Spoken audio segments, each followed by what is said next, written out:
R Srinivas ಮಣ್ಣಿನ ವಾಸನೆಯ ವಾರಪತ್ರಿಕೆಯ ನಂತರ ಲೇಖನ ಹಿಡಿದು ಬರೆದ ಹಲವಾರು ನಾಟಕಗಳಲ್ಲಿ ಒಂದಾದ ಧಿಕ್ಕಾರ ನಾಟಕದ ಪುಸ್ತಕದ ಬಿಡುಗಡೆಯ ಕಾರ್ಯಕ್ರಮ. ಪ್ರಜಾವಾಣಿಯ ವರದಿಗಾರರು ಶ್ರೀಯುತ ರಾಘವೇಂದ್ರವರು ಕೂಡ ಆಗಮಿಸಿದ್ದಾರೆ. ಎಲ್ಲರೂ ಕೂಡ ಸ್ವಾಗತವನ್ನು ಕೋರ್ತಾ ಮತ್ತೊಮ್ಮೆ ಎಲ್ಲರೂ ಕೂಡ ಸ್ವಾಗತವನ್ನು ಕೋರ್ತಾ ಧಿಕ್ಕಾರ ಕೃತಿನ ಬಿಡುಗಡೆ ಮಾಡಿ ಮಾತಾಡಬೇಕು ಅಂತ ಗಣೇಶ್.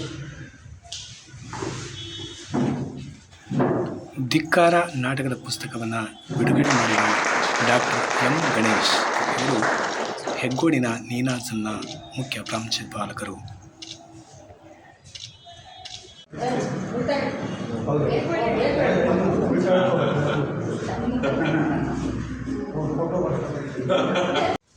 ಡಾಕ್ಟರ್ ಎಂ ಗಣೇಶ್ ಅವರು ಪುಸ್ತಕವನ್ನು ಬಿಡುಗಡೆ ಮಾಡಿ ಆ ಪುಸ್ತಕದ ಸಾರಾಂಶವನ್ನು ವಿವರವಾಗಿ ವಿಸ್ತರಿಸಿದರು.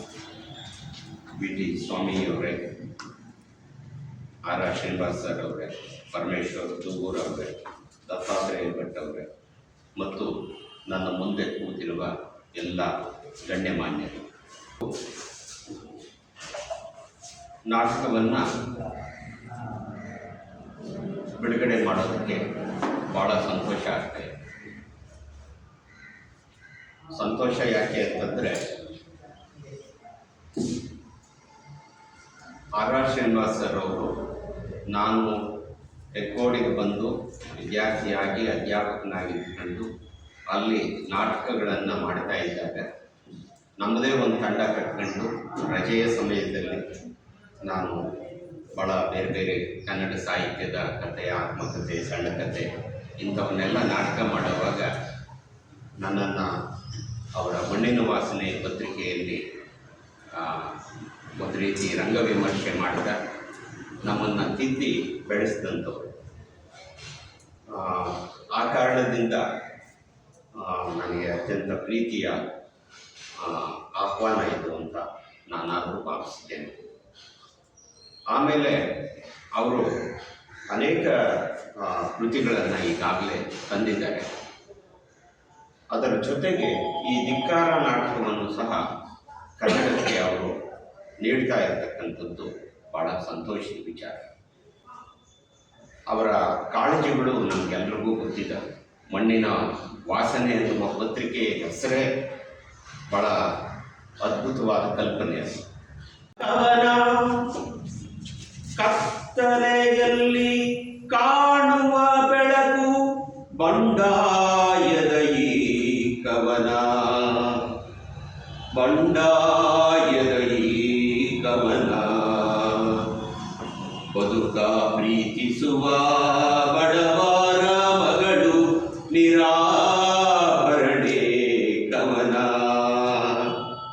ಜನಗಳು ತಿನ್ನುವ ಅನ್ನದ ಅಗುಳು ಜೀವನನ್ನ ಕವನ, ಜೀವನನ್ನ ಕವನ, ಕಾಡಿನ ನಡುವೆ ಕಂಗೆಟ್ಟವರಿಗೆ ಕಂಡದಾರಿ ಕವನ. ಆರ್ ಶ್ರೀನಿವಾಸ್ ಅವರು ಮಾತನಾಡುತ್ತಾ ತಮ್ಮ ಪುಸ್ತಕದ ಬಗ್ಗೆ ವಿವರಣೆಯನ್ನು ನೀಡಿ, ನಾನು ಮಾತನಾಡುವುದಕ್ಕಿಂತ ಬರೆದು ಜನರಿಗೆ ತಿಳಿಸುವುದೇ ನನ್ನ ಮುಖ್ಯ ಉದ್ದೇಶ ಎಂದು ಹೇಳಿದರು. ಹೇಳ್ತಾ ಇದ್ದಾರೆ, ನಾನು ಮಾತಾಡೋದಕ್ಕಿಂತ ಬರವಣಿಗೆ, ನಾನು ಹೇಳ್ಬೋದಾದ್ದೆಲ್ಲ ಬರಬೇಕು ಬರವಣಿಗೆ ಮೂಲಕನೇ. ಅದು ಇಲ್ಲಿ ನಮ್ಮ ಮಿತ್ರರಾದ ಗಣೇಶ್ ಅವರಿದ್ದಾರೆ, ಅವರು ಇದಕ್ಕೆ ಮಾತಾಡಬೇಕು ಅದು ಅವರು ಪ್ರಸಂಗ ಪ್ರಸ್ತಾಪ ಮಾಡಿದ್ದಾರೆ, ನನ್ನ ನಾಟಕದಲ್ಲಿ ಪ್ರಸ್ತಾಪಿತ ಆಗಿದೆ. ನಾನು ಈ ನಾಟಕಕ್ಕೆ ಮುನ್ನುಡಿ ಬರ್ಬೋದು ಅಂತ ಹೇಳಿ ನನ್ನ ಗೆಳೆಯ ಸಂತಾಶಂಕರ್ ಅವರಿಗೆ ಕೇಳಿದಾಗ ಅವರು ಹೇಳಿ, ಇದನ್ನು ನಾವು ನಾಟಕ ಎತ್ಕೊಳ್ಳೋ ಸ್ವಲ್ಪ ಹಿಂಸರಿತಾರೆ ಅಂತ. ಅದು ನನಗೆ ಅನುಭವ ಆಗಿದೆ, ನನಗೆ ಗೊತ್ತಿದೆ. ಅದೇ ನನ್ನ ಸಮಸ್ಯೆ. ಅಂದರೆ ಅದ್ವಾಯಿಯವರು ಮಾತು ಹೇಳಿದ್ರು, ಎಮರ್ಜೆನ್ಸಿ ಕಾಲದಲ್ಲಿ ಬಗ್ಗು ಅಂದರೆ ಮಲಿಗುಟ್ಟು ಮಾಧ್ಯಮದವರು ಅಂತ. ಈಗ ನನಗೆ ಆ ಮಾತು ನೆನಪಾಗ್ತಾ ಇದೆ. ಏನೋ ಒತ್ತಡಗಳು ಯಾವ್ಯಾವ ಸಂದರ್ಭಗಳು ಎಲ್ಲ ಇರ್ತವೆ, ಆದರೆ ಒಬ್ಬ ಕ್ರಿಯಾಶೀಲ ವ್ಯಕ್ತಿತ್ವ ಅನ್ನೋದು, ಕ್ರಿಯಾಶೀಲತೆ ಅನ್ನೋದು ಅದನ್ನೆಲ್ಲ ನೀರು ಬರಬೇಕು. ನೀರು ಬಂದಾಗಲೇ ಆ ಕ್ರಿಯಾಶೀಲತೆಗೆ ಹೆಚ್ಚು ಅರ್ಥ ಬರುತ್ತೆ. ಅದಿಲ್ಲ ಅಂದರೆ ಏನೋ ಯಾವ ಒಬ್ಬರು ಎಲ್ಲೆಲ್ಲೂ ಕೂತ್ಕೊಂಡು ಹೆದರಿಸ್ತಾ ಇದ್ದಾರೆ, ಇಲ್ಲೇನು ಮಾಡ್ತಾ ಇದ್ದಾರೆ, ಇಲ್ಲೇನು ಮಾಡ್ತಾ ಇದ್ದಾರೆ, ಅದನ್ನು ನಾನು ಸುಮ್ಮನೆ ಕೊಡಬೇಡಿ, ಅಥವಾ ನಾನು ಶೇಕ್ಸ್ಪಿಯರ್ ನಾಟಕ ಮಾಡಿಬಿಡ್ತೀನಿ, ಅಥವಾ ಯಾವುದೋ ಪುರಾಣದ ಯಾವುದೋ ಒಂದು ವಸ್ತು ಇಟ್ಕೊಂಡು ಮಾಡ್ತಾರೆ ಅಫ್ಕೋರ್ಸ್ ಟೆಕ್ಸ್ಟ್ನ ಬಗ್ಗೆ ನನ್ನ ತಕರಾರಿಲ್ಲ. ಯಾಕಂದರೆ ಅದು ಇನ್ಸಿಡೆಂಟ್ ಅನ್ನೋದಕ್ಕಿಂತ ಘಟನಾವಳಿಗಳನ್ನು ಕುರಿತು ಅನ್ನೋದಕ್ಕಿಂತ ಅದು ಒಂದು ಮಾನಸಿಕವಾದ ಒಂದು ಭಾವಕ ಪ್ರಪಂಚವನ್ನು ಅದ್ಭುತವಾಗಿ ತಿಳಿಸ್ಕೊಡುವ ನಾಟಕ. ಅದು ಯಾವತ್ತು ಬೇಕಾದರೂ ಎಲ್ಲಿ ಬೇಕಾದರೂ ಆಡಬಹುದಂತ ಒಂದು ನಾಟಕ, ಅದಕ್ಕೂ ನನ್ನದೇನು ತಕರಾರಿಲ್ಲ. ಆದರೆ ಬರ್ತಾ ಬರ್ತಾ ಇವತ್ತು ನಮ್ಮ ಕರ್ನಾಟಕದಲ್ಲಿ ನನಗೆ ಗೊತ್ತಿದೆ ಕರ್ನಾಟಕ ದಲಿತ ಸಂಘರ್ಷ ಸಮಿತಿಯ ರಾಜ್ಯ ವಿಭಾಗೀಯ ಸಂಚಾಲಕರಾದ ಪರಮೇಶ್ವರ್ ದೂಗೂರವರು ಮಾತನಾಡಿ ಆರ್ ಶ್ರೀನಿವಾಸ್ ಅವರ ಪರಿಚಯ ಮತ್ತು ಅವರು ಸಮಾಜಮುಖಿಯಾಗಿ ಸಮಾಜದ ಬಗ್ಗೆ ಹೋರಾಟದ ಬಗ್ಗೆ ವಿವರಣೆಯನ್ನು ತಿಳಿಸಿದರು. ನಿಲ್ಲಿಸಿ ಸುಮಾರು 13 ವರ್ಷ ಆಯ್ತು. ಎಲ್ಲರೂ ಕೂಡ ಮಣ್ಣಿನ ವಾಸನೆ ಪತ್ರಿಕೆ ಅಂತ ಹೇಳಿದ್ರೆ ಆರ್ ಶ್ರೀನಿವಾಸ್ ಅವರು ಅಂತ ಹೇಳ್ತಾರೆ. ಆರ್ ಶ್ರೀನಿವಾಸ್ ಅವರು ಅಂದರೆ ಮಣ್ಣಿನ ವಾಸನೆ ಪತ್ರಿಕೆ ಯಾಕೆ ಹೇಳ್ತಾ ಇದ್ರು ಅಂತ ಹೇಳಿದ್ರೆ, ಮಣ್ಣಿನ ವಾಸನೆ ಪತ್ರಿಕೆಯಲ್ಲಿ ಅಷ್ಟು ಗಂಭೀರವಾಗಿ ಯಾವುದೇ ವಿಚಾರವಾದರೂ ಸಹಿತ ಆ ಪತ್ರಿಕೆಯಲ್ಲಿ ಮುದ್ರಣ ವಾರಪತ್ರಿಕೆ ಆದರೂ ಸಹಿತ ಆ ಪತ್ರಿಕೆಯನ್ನು ಕಾಯ್ತಾ ಇದ್ದಾರೆ. ಆ ಪತ್ರಿಕೆಯಲ್ಲಿ ಏನು ಬರುತ್ತೆ, ಸಾಗರದ ಅನೇಕ ವಿಚಾರಗಳಾಗಿರ್ಬೋದು, ಅಥವಾ ರಾಜ್ಯದ ವಿಚಾರ ಆಗಿರ್ಬೋದು, ಪರ ತಾಲೂಕಿನ ವಿಚಾರ ಆಗಿರ್ಬೋದು, ಜಿಲ್ಲೆಯ ವಿಚಾರ ಆಗಿರ್ಬೋದು, ಹೋರಾಟದ ವಿಚಾರ ಆಗಿರ್ಬೋದು, ಹೀಗೆ ಅನೇಕ ವಿಚಾರಗಳನ್ನು ಬರಿತಾ ಇದ್ರು, ಕಾಯ್ತಾ ಇದ್ರು. ಯಾವ ರೀತಿ ಬರೀತಾರೆ, ಯಾವ ರೀತಿ ಅದರಲ್ಲಿ ಬರವಣಿಗೆ ಇರುತ್ತೆ ಅಂತಕ್ಕಂಥದ್ದನ್ನು ಎಲ್ಲರೂ ಕೂಡ ಆ ಪತ್ರಿಕೆಯನ್ನು ಕಾಯ್ತಾ ಇದ್ರು. ನಮಗೂ ಕೂಡ ಗೊತ್ತಿದೆ. ಅನೇಕ ವರ್ಷಗಳಿಂದ ನನಗೆ ಪರಿಚಯ ಆಗಿರ್ತಕ್ಕಂಥದ್ದು ಅವರು. ಹಾಗಾಗಿ ಅನೇಕ ಹೋರಾಟಗಳಿಗೆ ಅವರು ಜೀವ ಕೊಟ್ಟಂಥವ್ರು, ನಮ್ಮೆಲ್ಲರೂ ಕೂಡ ಹಿಡಿದು ಎಬ್ಬಿಸಿದಂಥವ್ರು. ನಾನು 2-3 ಉದಾಹರಣೆಗಳನ್ನು ತಮ್ಮ ಮುಂದೆ ಹೇಳಲಿಕ್ಕೆ ಇಷ್ಟಪಡ್ತೇನೆ. ಇಲ್ಲಿ ಎಲ್ಲ ಇಲಾಖೆಯ ಡಿವಿಷನ್ ಹೆಡ್ ಕ್ವಾರ್ಟರು ಇಲ್ಲಿ ಇದೆ. ಅದರ ಬಗ್ಗೆ ಅವರು ಬರೆದರು ಪತ್ರಿಕೆಯಲ್ಲಿ. ಈ ತಾಲೂಕಿನ ಸಮಸ್ಯೆ ಇಡೀ ಡಿಪಾರ್ಟ್ಮೆಂಟ್ ಆಗಡೆ ಅಲ್ಲಿ ಹೋದರೆ ಇಲ್ಲಿನ ಜನರ ಸಮಸ್ಯೆ ಏನಾಗುತ್ತೆ, ಎಲ್ಲರೂ ಕೂಡ ಮತ್ತೆ ಅಲ್ಲಿ ಹೋಗಬೇಕು. ಇಲ್ಲಿ ಜಿಲ್ಲಾ ಮತ್ತೆ ನ್ಯಾಯಾಲಯ ಕೂಡ ಇಲ್ಲಿದೆ. ಇಡೀ 4 ತಾಲೂಕಿನ ಜನ ಇಲ್ಲಿ ಬರ್ತಾರೆ, ಈಗಲೂ ಕೂಡ ಬರ್ತಾರೆ.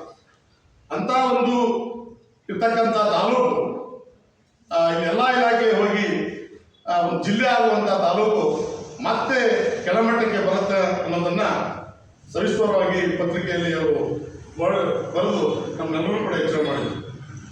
ಒಂದು ಸಂಘಟನೆ ಆಯಿತು. ಅದಕ್ಕೆ ಪ್ರಮುಖವಾಗಿ ಎಂ ರಾಘವೇಂದ್ರ ಅವರು ಸೆಕ್ರೆಟರಿ ಕೂಡ ಆಗಿದ್ರು. ಈ ಹೋರಾಟದ ಸಮಿತಿಗೆ ಅವರೇ ಕೂಡ ಪ್ರಧಾನ ಕಾರ್ಯದರ್ಶಿ ಕೂಡ ಆಗಿದ್ರು. ಅವ್ರ ಹೋರಾಟಗಳನ್ನು ಮಾಡಿ ಒಂದು ಜಿಲ್ಲೆ ಆಗುವಂಥದ್ದನ್ನು ತಪ್ಪಿಸಿದಂಥ ಆರ್ ಶ್ರೀನಿವಾಸ್ ಅವರು ನಿಜವಾಗ್ಲೂ ಕೂಡ ಅವರ ಪತ್ರಿಕೆ ಏನಿದೆ ಬರವಣಿಗೆ ಮುಖಾಂತರ ಎಲ್ಲರೂ ಕೂಡ ಎಬ್ಬಿಸಿದ್ದಾರೆ. ಅವರು ಹೋರಾಟಗಾರರು. ಕನ್ನಡ ಸಾಹಿತ್ಯ ಪರಿಷತ್ತಿನ ಅಧ್ಯಕ್ಷರಾದ ವಿ.ಟಿ. ಸ್ವಾಮಿಯವರು ಕಾರ್ಯಕ್ರಮದ ಅಧ್ಯಕ್ಷತೆಯನ್ನು ವಹಿಸಿದ್ದರು. ಅವರು ಮಾತನಾಡಿ ಇನ್ನೂ ಅತಿ ಹೆಚ್ಚಿನ ಪುಸ್ತಕಗಳು ಹೊರಬರಲಿ ಎಂದು ಆರ್ ಶ್ರೀನಿವಾಸ್ ಅವರಿಗೆ ತಿಳಿಸಿದರು. ಇದು ನಮ್ಮ ಕನ್ನಡ ಸಾಹಿತ್ಯ ಪರಿಷತ್ತಿನ ಆಸೆಯೇ. ಪುಸ್ತಕಗಳನ್ನು ಓದಿಸುವಂಥ ಕೆಲಸ ನೀವೆಲ್ಲರೂ ಮಾಡಬೇಕಾಗಿದೆ. ಯಾಕಂದರೆ ಇವತ್ತೆಲ್ಲ ಮಾಧ್ಯಮಗಳಲ್ಲಿ ಎಲ್ಲ ವ್ಯಾಟ್ಸಪ್ ವಿಶ್ವವಿದ್ಯಾಲಯಕ್ಕೆ ಸೇರೋಗ್ಬಿಟ್ಟಿದೆಲ್ಲ. ಅದ್ರ ಮುಖಾಂತರನೇ ನಮ್ಮ ಓದುಗಳು ಬರಹಗಳು ಶುರುವಾಗಿದೆ. ಆದರೆ ನಿಜವಾಗಿರುವಂಥ ಪುಸ್ತಕಗಳನ್ನು ಓದುವಂಥ ಕೆಲಸ ಬೇಕು. ಗಣೇಶ್ ಅವರು ತುಂಬ ಚೆನ್ನಾಗಿ ಪುಸ್ತಕದ ಕುರಿತಾಗಿ ಮಾತಾಡಿದರು. ನಿಜವಾಗಿ ಪುಸ್ತಕವನ್ನು ಅರ್ಥ ಮಾಡಿಕೊಳ್ಳುವ, ಆ ಪುಸ್ತಕದ ಬಗ್ಗೆ ಆಳವಾಗಿ ಅಧ್ಯಯನ ಮಾಡಲಿಕ್ಕೆ ಈ ಥರದ ಒಂದಿಷ್ಟು ಸೂಕ್ಷ್ಮದ ವಿಚಾರಗಳು ಬೇಕಾಗಿದೆ ಅಂತೇಳಿ ನಾವು ಭಾವಿಸ್ತಾ ಇದ್ವಿ. ತಾವೆಲ್ಲರೂ ಸಹ ಈ ಕಾರ್ಯಕ್ರಮದಲ್ಲಿ ಉಪಸ್ಥಿತರಿದ್ದು ಹೋರಾಟದ ಬಗ್ಗೆ ತುಂಬ ಉಲ್ಲೇಖಗಳನ್ನು ಮಾಡಿದರು.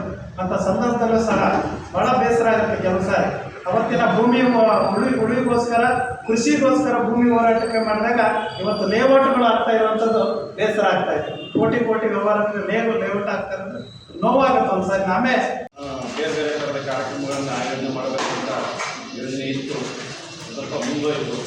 ಹಾಗಾಗಿ ಸ್ವಲ್ಪ ಜಾಸ್ತಿ ಗ್ಯಾಪ್ ನಂತರ ಇದೊಂದು ಕಾರ್ಯಕ್ರಮ ಇವತ್ತು ಆಯೋಜನೆ ಆಗಿದೆ. ಇವತ್ತಿನ ದಿವಸ ಈ ಕಾರ್ಯಕ್ರಮದಲ್ಲಿ ಪುಸ್ತಕವನ್ನು ಬಿಡುಗಡೆಗೊಳಿಸಿ ಮತ್ತು ಆ ಪುಸ್ತಕದ ಕುರಿತು ತಮ್ಮ ಅನಿಸಿಕೆ ಮತ್ತು ಕಾರ್ಯಕ್ರಮದ ಕೊನೆಯಲ್ಲಿ ವಂದನಾರ್ಪಣೆಯನ್ನು ಅರ್ಪಿಸಿದ ಬಸವರಾಜ್. ಹೀಗಾಗಿ ಕನ್ನಡ ಸಾಹಿತ್ಯ ಪರಿಷತ್ತಿನ ಪರವಾಗಿ ಅವರಿಗೆ ತುಮಕೂರು ಧನ್ಯವಾದಗಳನ್ನು. ಈ ದಿನದ ಪುಸ್ತಕ ಕೃತಿಯನ್ನು ನಮ್ಮ ಸಾಹಿತ್ಯ ಪರಿಷತ್ತಿನ ಅಧ್ಯಕ್ಷರು ಶ್ರೀ ವಿ ಟಿ ಸ್ವಾಮಿ ಅವರು ನೆರವೇರಿಸಿಕೊಟ್ಟಿದ್ದಾರೆ. ಅವರಿಗೆ ಧನ್ಯವಾದಗಳನ್ನು ಅರ್ಪಿಸ್ತಾ ಇದ್ದೀನಿ. ಮತ್ತು ಆರ್ ಆರ್ ಶ್ರೀನಿವಾಸ್ ಅವರು ತಮ್ಮ ಕೃತಿಯ ಕುರಿತು ತಮ್ಮ ಅಭಿಪ್ರಾಯ ಹಂಚಿಕೊಂಡಿದ್ದಾರೆ. ನಿಜವಾಗ್ಲೂ ನನಗೆ ಖುಷಿಯಾಗೋದೇನು ಅಂತಂದರೆ, ಈ ಪುಸ್ತಕದ ಹೆಸರು ಧಿಕ್ಕಾರ ಅಂತ. ಈ ಹೋರಾಟ, ಧಿಕ್ಕಾರ, ಈ ಶಬ್ದಗಳು ಕೆಲವರಿಗೆ ಸ್ವಲ್ಪ ಮುಜುಗರನೋ ಅಥವಾ ಆಶ್ಚರ್ಯನೋ ಇನ್ನೊಂದು ತರ್ಬೋದು ಅಂತ ನಾನು ಭಾವಿಸ್ತೀನಿ. ಅವರು ಬಹಳಷ್ಟು ಜನರಿಗೆ ಗೊತ್ತಿಲ್ಲ. ಅವರು ಅಧ್ಯಕ್ಷರಾಗಬೇಕಾದ್ರೂ ಕೂಡ ಸ್ವಲ್ಪ ಮುಜುಗರದ ಸಂಗತಿಗಳು ನಡೆದು ಅದನ್ನು ಪ್ರಸ್ತುತಪಡಿಸೋದು ಅನವಶ್ಯಕ ಅಂತ ನಾನು ಭಾವಿಸ್ತೇನೆ. ಹಾಗಾಗಿ